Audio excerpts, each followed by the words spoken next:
आखिर ऐसा क्या है केदारनाथ धाम में जिसकी वजह से बिना तेल डाले भी 6 महीने तक लगातार दीपक जलता रहता है?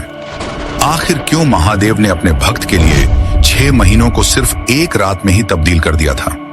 क्यों भैरवनाथ को केदारनाथ धाम का द्वारपाल माना जाता है? आखिर क्या हुआ जब रिसर्च करने पहुंचे वैज्ञानिक? आखिर क्या है रीतस कुंड का रहस्य? आखिर क्यों केदारनाथ मंदिर का शिवलिंग दुनिया के सभी शिवलिंग से पूरी तरह से अलग है? आखिर क्या रहस्य छिपा हुआ है इस शिवलिंग में? आखिर इस शिवलिंग का नेपाल की पशुपतिनाथ मंदिर की शिवलिंग से क्या संबंध है? क्या हुआ जब एक साधु दीपक के रहस्य को जानने के लिए चुपके से मंदिर के अंदर घुस गया? आखिर क्यों और किसने करवाया था केदारनाथ मंदिर का निर्माण? दोस्तों, आज की इस वीडियो में हम आपको बाबा केदारनाथ के 10 अनसुने रहस्यमय चमत्कारों के बारे में बताने जा रहे हैं, जिनके बारे में जानने के बाद आप भी एक बार जरूर बाबा केदारनाथ के दर्शन करने के लिए जाना चाहेंगे। 12 ज्योतिर्लिंगों में से सबसे सर्वोच्च माने जाने वाला केदारनाथ धाम, जो हिमालय की गोद में बसा हुआ है, वही आज करोड़ों लोगों की आस्था का केंद्र माना जाता है। कई हजार फुट की ऊंचाई वाले 3 पहाड़ों के बीच बसे हुए केदारनाथ धाम में 5 नदियां मंदाकिनी, क्षीरगंगा, स्वर्ण, गौरी, मधु, गंगा और सरस्वती का महासंगम भी देखने को मिलता है। यहाँ हर साल लाखों श्रद्धालु महादेव के दर्शन करने आते हैं और इस स्थान की अलौकिकता से मंत्रमुग्ध हो जाते हैं। इस प्रसिद्ध तीर्थ के बारे में कहा जाता है कि यहाँ आने वाले प्रत्येक मनुष्य को स्वर्ग जैसी अनुभूति होती है। स्वर्ग कहिए या महादेव का मंदिर, बात एक ही माना जाता है। लेकिन क्या आपको पता है केदारनाथ धाम से जुड़ी कई पौराणिक कथाएं प्रचलित हैं, जिनसे यह पता चलता है कि केदारनाथ धाम कोई सामान्य धाम नहीं है। लेकिन दोस्तों, ऐसा बताया जाता है कि आने वाले समय में केदारनाथ धाम विलुप्त हो जाएगा और इसका जिक्र भी हमारे धार्मिक ग्रंथों में भी किया गया है। यहाँ सवाल ये उठता है कि आखिर महादेव का गढ़ कहाँ जाने वाला है और केदारनाथ कैसे विलुप्त हो सकता है? आखिर ऐसी कौन सी घटना घटने वाली है जिसके चलते केदारनाथ धाम हमेशा हमेशा के लिए धरती से विलुप्त हो जाएगा? इन सभी के बारे में आज हम आपको इस वीडियो में विस्तार से बताने जा रहे हैं।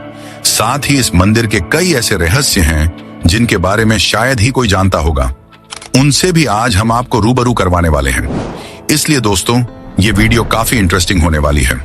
अगर आप एक सच्चे सनातन प्रेमी हैं तो एक बार इस वीडियो को अंत तक जरूर देखना।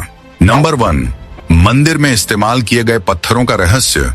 दोस्तों, केदारनाथ धाम मंदिर में इस्तेमाल किए गए पत्थर आज भी श्रद्धालुओं और वैज्ञानिक के लिए रहस्य बने हुए हैं। केदारनाथ मंदिर भूरे रंग के विशाल पत्थरों और विशालकाय शिलाखंडों को जोड़कर बनाया गया है। हैरानी की बात तो यह है कि इस मंदिर में इस्तेमाल किए गए पत्थर केदारनाथ धाम के आसपास की जगह पर दूर दूर तक कहीं पर भी मौजूद ही नहीं है। साथ ही केदारनाथ धाम तकरीबन 22,000 फीट की ऊंचाई पर मौजूद है। ऐसे में सवाल ये उठता है कि जिस समय इस मंदिर का निर्माण किया गया था, उस समय इतनी एडवांस टेक्नोलॉजी भी नहीं थी जिसकी मदद से इतने भारी पत्थरों को इतनी ऊंचाई तक पहुंचाया जा सकता था। ऐसे में लोगों का मानना है कि केदारनाथ मंदिर का निर्माण करना किसी मानव की कल्पना से तो परे है। इस मंदिर का निर्माण जरूर किसी दिव्य शक्ति ने ही किया होगा। नंबर 2, 400 सालों तक बर्फ के नीचे दबा रहा था यह मंदिर। केदारनाथ मंदिर उत्तराखंड की हिमालय श्रृंखला में स्थित है और इसने अपने लंबे इतिहास में कई प्राकृतिक आपदाओं को देखा है। ऐसी ही एक घटना लगभग 4 शताब्दी पहले ही युग में हुई थी, जब केदारनाथ मंदिर लगभग 400 वर्षों तक बर्फ के नीचे दबा हुआ था। ऐसा कहा जाता है कि इस दौरान भारी बर्फबारी के कारण मंदिर दिखना बंद हो गया था, जिसकी वजह से श्रद्धालु मंदिर के दर्शन करने में असमर्थ थे। लेकिन मंदिर को 20वीं शताब्दी की शुरुआत में रिसर्च टीम की मदद से खोजा गया था, जिन्होंने बर्फ को साफ किया। जब मंदिर से पूरी बर्फ को हटाया गया तो एक समय के लिए रिसर्च टीम भी दंग रह गई थी, क्योंकि इतने सालों तक बर्फ में दबे रहने के बावजूद भी इस मंदिर को एक खरोच तक नहीं आई थी। ये मंदिर अपनी पहले की स्थिति में ही बरकरार था। इतने वर्षों तक बर्फ के नीचे दबे रहने के बाद भी केदारनाथ मंदिर की खोज ने पूरे भारत के लोगों में उत्साह पैदा कर दिया। खासकर हिंदू भक्तों ने इसे एक चमत्कार मानने लगे। नंबर 3, भीमशिला खंड का रहस्य। मंदाकिनी नदी के किनारे बसे केदारनाथ मंदिर का 2013 में आई प्रलय के बाद बचना किसी चमत्कार से कम नहीं है। इस विनाश में सब कुछ खत्म हो गया था। सन 2013 में प्रकृति ने अपना इतना भयानक रौद्र रूप दिखाया था जिससे न सिर्फ उत्तराखंड बल्कि पूरे भारत को रुलाकर रख दिया था। ये बात किसी से भी छुपी नहीं कि 2013 में कितनी भयानक आपदा आई थी। बाबा केदारनाथ के दर्शन के लिए न जाने कहां से दर्शन के लिए लोग आए थे, लेकिन इस प्रलय ने 6000 से भी ज्यादा जिंदगियों को तबाह कर दिया था और घायलों की संख्या तो पूछिए ही मत। उस वक्त ऐसा लग रहा था मानो मंदाकिनी नदी सब कुछ अपने साथ बहा ले जाने के लिए आतुर हो। लेकिन फिर कुछ ऐसा हुआ जिसमें स्वयं महाकाल ने अपनी उपस्थिति का मनुष्य को एहसास कराया। जब मंदाकिनी अपने उफान पर थी तो ऐसा लग रहा था कि बाबा के मंदिर को भी अपने साथ बहा कर ले जाएगी, लेकिन उसी बहाव के साथ आया एक शिलाखंड, मानो ढाल बनकर मंदिर के समक्ष खड़ा हो गया हो। यह विशालकाय शिलाखंड पानी के साथ रोल होते हुए आया और मंदिर से सिर्फ 10 मीटर दूर पहुंचने के बाद अचानक से रुक गया, जिसकी वजह से पानी का तेज बहाव मंदिर को छोड़कर मंदिर के दोनों तरफ से बहने लगा। इस शिलाखंड की वजह से मंदिर का बाल तक बांका ना हो सका। उस समय मंदिर में मौजूद सभी लोगों ने यह मान लिया था कि उनका बचना अब संभव नहीं है, लेकिन इस शिलाखंड की वजह से 500 से भी ज्यादा लोगों की जान बच गई थी। अब इसे चमत्कार कहे या संयोग, परंतु आस्था रखने वालों के लिए यह महाकाल की लीला ही तो है। पानी के साथ बहकर आई इस शिला का नाम भीमशिला रखा गया है। केदारनाथ आने वाले भक्त इस शिला की भी पूजा और अर्चना करते हैं। यह शिला मंदिर के परिक्रमा मार्ग के बिल्कुल पीछे है। जब वैज्ञानिक इस भीमशिला पर रिसर्च करने के लिए निकले तो उन्होंने आधुनिक यंत्रों द्वारा इस भीमशिला को हिलाने की बहुत कोशिश की, लेकिन वैज्ञानिक इस भीमशिला को टस से मस्तक नहीं कर पाए। इस शिला पर रिसर्च करने के बाद यह पता चला कि यह विशालकाय शिला लगभग 5000 साल से भी अधिक पुरानी है। अब बहुत से लोग ये बोलेंगे कि जिस तरह से इस भीमशिला के चमत्कार की वजह से 500 लोगों की जान बच गई, उसी तरह से महादेव ने अन्य और लोगों की भी जान को क्यों नहीं बचाया? तो इसका जवाब ये है कि लोग बाबा के दर्शन करने कम और घूमने फिरने और अपने मनोरंजन के लिए ज्यादा आते हैं। उनके मन में भक्ति कम और इंस्टाग्राम पर रील बनाने की इच्छा ज्यादा होती है। ये बात किसी से छिपी नहीं है कि केदारनाथ एक धार्मिक स्थल है, न कि टूरिस्ट प्लेस। आपने देखा होगा कि यहाँ पर कुछ लोग किस तरह से पैसे कमाने के लिए वीडियो बनाकर सोशल मीडिया पर डालते हैं।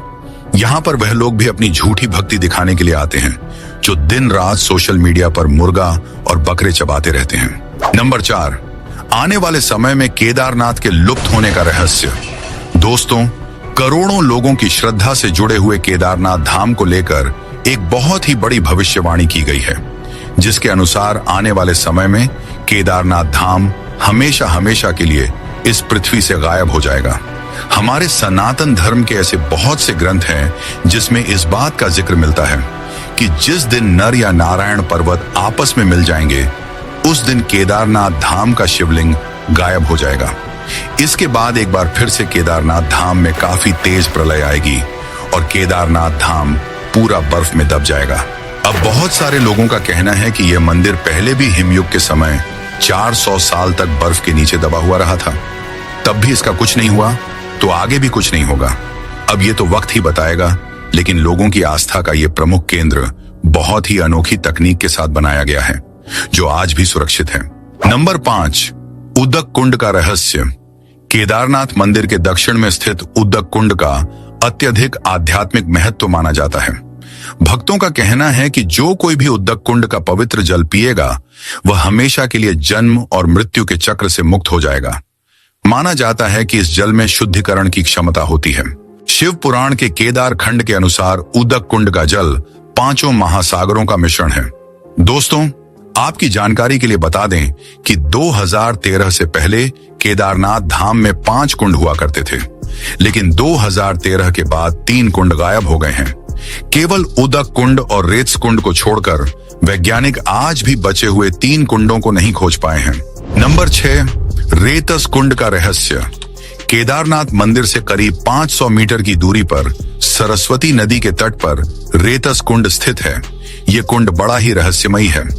ऐसा केदार खंड में लिखा गया है कि यहाँ ओम नमः शिवाय का जाप करने पर पानी में से बुलबुले उठते हैं। वहीं ऐसा भी कहा जाता है कि इस कुंड के जल को पीने से मनुष्य शिव रूप हो जाता है। यह कुंड 2013 की प्रलय में लुप्त हो गया था, जिसे हाल ही में खोजा गया है। खास बात यह है कि यह कुंड सिर्फ ओम नमः शिवाय का जाप करने पर ही बुलबुले छोड़ता है। आप जरा यह वीडियो क्लिप देखिए। नंबर 7, केदारनाथ धाम का पांडवों से जुड़ा रहस्य। ऐसा बताया जाता है कि महाभारत युद्ध के बाद पांडवों ने केदारनाथ मंदिर का निर्माण किया था।